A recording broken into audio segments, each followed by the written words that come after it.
Assalamualaikum warahmatullahi wabarakatuh. Sebelumnya izin memperkenalkan diri, nama saya Dita Fathiyasa Sabila dengan NIM 120.119 dari kelas A. Di sini saya akan mempresentasikan tugas individu dari mata kuliah perencanaan wilayah dengan dosen yang mampu Pak Asri Istimewa. Ini berjudul yaitu pembangunan wilayah berdasarkan paradigma Keynesian. Berikut merupakan outline yang pertama, yaitu sejarah perkembangan teori Keynesian. Yang kedua yaitu penelitian teori Keynesian. Ketiga, definisi pembangunan wilayah dan kebijakan pembangunan wilayah dengan menegakkan Keynesian. Dan yang keempat yaitu strata sosial. Yang pertama yaitu sejarah perkembangan teori Keynesian. Berikut merupakan pengertian yaitu ekonomi Keynesian atau Keynesianisme, perkembangan awal John Maynard Keynes yang pendekatan khasnya berfokus pada sisi permintaan ekonomi dan peran pemerintah dalam meningkatkan dan mengelola permintaan. Ekonomi Keynesian berkembang dan setelah depresi global atau Great Depression dari ide-ide yang disajikan oleh Keynes dalam bukunya tahun 1936, The General Theory of Employment, Interest and Money.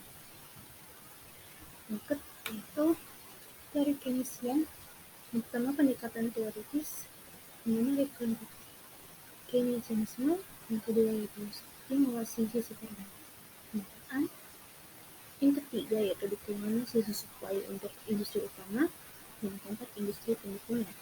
Lalu ada ideologi politik, yaitu intervensi pemerintah, demokrasi sosial, kohesi, dan solidaritas teritorial nasional. Yang paling umum yaitu adalah ideologi politik. Berikut merupakan penjelasannya. Yang pertama ada intervensi pemerintah.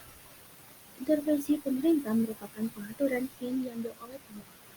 Tujuan dari intervensi pemerintah ini yaitu mempengaruhi pasar dengan tujuan mengubah hasil dari mekanisme pasar bebas, mendorong pertumbuhan ekonomi, meningkatkan lapangan kerja, menaikkan upah, menaikkan atau mengurangi harga, mempromosikan kesetaraan pendapatan, mengelola jumlah uang beredar dan suku bunga, meningkatkan laba, termasuk mengatasi kegagalan pasar. Berikutnya itu ada demokrasi sosial. Demokrasi sosial adalah gagasan bahwa negara perlu memberikan keamanan dan kesetaraan kesempatan bagi rakyatnya dan harus secara aktif menata ulang masyarakat dengan cara yang kondusif bagi perkembangan wilayah. Tetapi perubahan tersebut harus dilakukan secara bertahap, disahkan oleh penguasa yang terpilih secara demokratis mayoritas. Berikutnya ada kohesi dan solidaritas teritorial nasional. Kebijakan kohesi merupakan kebijakan dengan tujuan meningkatkan kesejahteraan ekonomi, kebijakan yang juga untuk mengatasi kesenjangan wilayah. Kebijakan kohesi adalah strategi suatu negara untuk meningkatkan dan mendukung perkembangan harmonis secara keseluruhan dari wilayah-wilayah di suatu negara. Berikutnya yaitu pokok pemikiran teori Keynesian. Dalam teori Keynesian terdapat beberapa teori, yaitu ada teori basis ekspor, menekankan pada sisi pertumbuhan wilayah ditentukan oleh perbedaan wilayah dalam pertumbuhan ekspor barang dan jasa. Wilayah yang mengekspor lebih besar adalah wilayah yang tumbuh ekonominya. Teori basis ekspor menekankan pentingnya spesialisasi dan dampak permintaan dari wilayah lain atau eksternal untuk pertumbuhan produksi wilayah. Berikutnya ada teori sirkular dan kausal kumulatif, yaitu mengkaji tentang evolusi kelembagaan, menjelaskan dinamika organisasi dalam mengkonsepkan terjadinya kesenjangan kesejahteraan penduduk dan kesenjangan wilayah. Berikut yaitu kausalitas sirkular dan kumulatif pada wilayah yang semakin miskin dengan pendekatan Murdoch atau lingkaran setan kemiskinan. Dari gambar tersebut dapat menunjukkan bahwa kemiskinan dan keterbelakangan secara historis dikaitkan dengan 6 faktor utama dengan cara yang kompleks.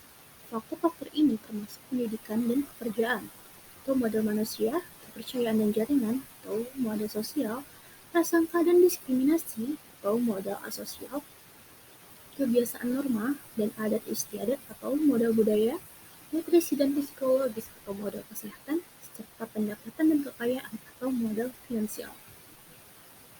Berikutnya itu ada teori kutub pertumbuhan, yaitu mengacu pada sebab dan akibat kumulatif dihasilkan oleh ekonomi aglomerasi untuk mendorong pertumbuhan dan pembangunan wilayah.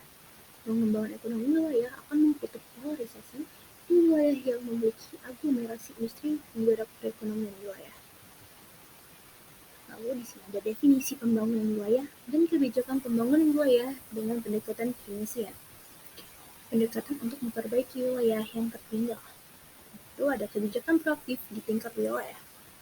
Pendekatan proaktif fokus pada mengatasi masalah sebelum masalah tersebut muncul.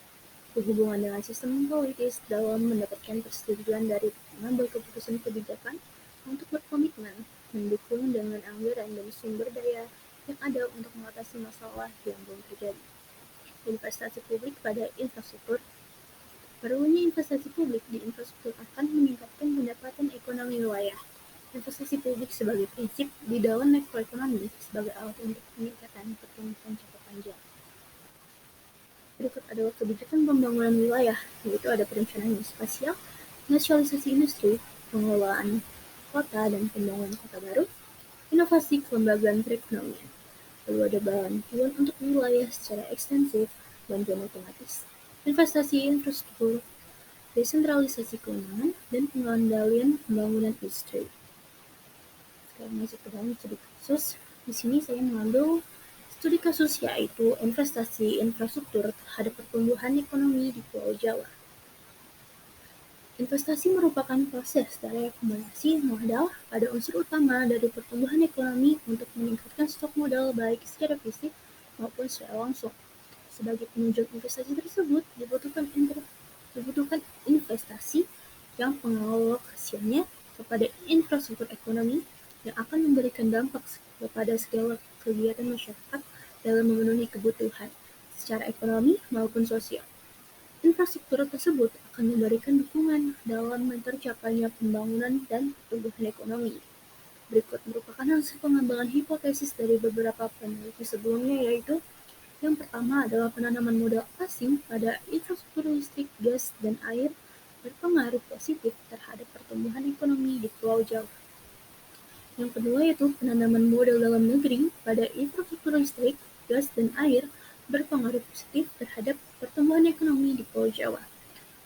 Yang ketiga yaitu penanaman modal asing pada infrastruktur transportasi, gudang, dan telekomunikasi berpengaruh positif terhadap pertumbuhan ekonomi di Pulau Jawa.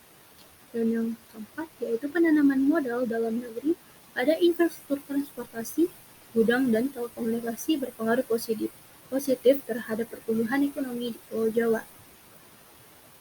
Kementerian Investasi atau BKPM sudah merumuskan 5 sektor yang menjadi fokus investasi pemerintahan, antara lain sektor kesehatan, sektor otomotif, sektor pertambangan, infrastruktur, dan energi baru terbarukan.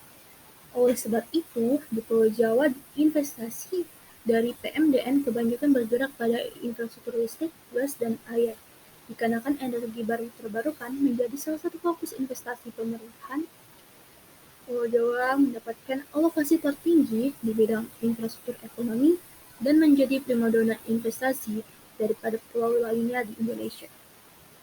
Berikut merupakan kesimpulan berdasarkan hasil analisis data yang dilakukan dan pembahasan yang telah dikemukakan, maka diperoleh kesimpulan yaitu penanaman modal asing pada infrastruktur listrik, gas, dan air berpengaruh positif dan tidak signifikan terhadap pertumbuhan ekonomi di Pulau Jawa. Sedangkan pengaruh modal dalam negeri berpengaruh negatif. Untuk penanaman modal asing pada infrastruktur transportasi, gudang, dan telekomunikasi memiliki pengaruh negatif dan signifikan terhadap pertumbuhan ekonomi di Pulau Jawa. Sedangkan penanaman modal dalam negeri berpengaruh negatif. Untuk sebab itu, pemerintah hendaknya memperbaiki kembali birokrasi dalam hal memberikan kemudahan prosedur serta aturan dalam proses penanaman modal dalam negeri maupun penanaman modal asing. Selain itu, pemerintah juga diharapkan untuk menjaga kestabilan serta mengawasi pertumbuhan ekonomi untuk tahun berikutnya melalui beberapa kebijakan, antara lain pembukaan sektor-sektor ekonomi produktif, mendorong upaya peningkatan pembiayaan pada sektor-sektor prioritas, dalam rangka akselerasi vaksinasi serta kebijakan-kebijakan lainnya agar pertumbuhan ekonomi dapat terjaga. Berikut yang dapat saya sampaikan. Kurang dan lebihnya saya mohon maaf. Saya akhiri. Wassalamualaikum warahmatullahi wabarakatuh.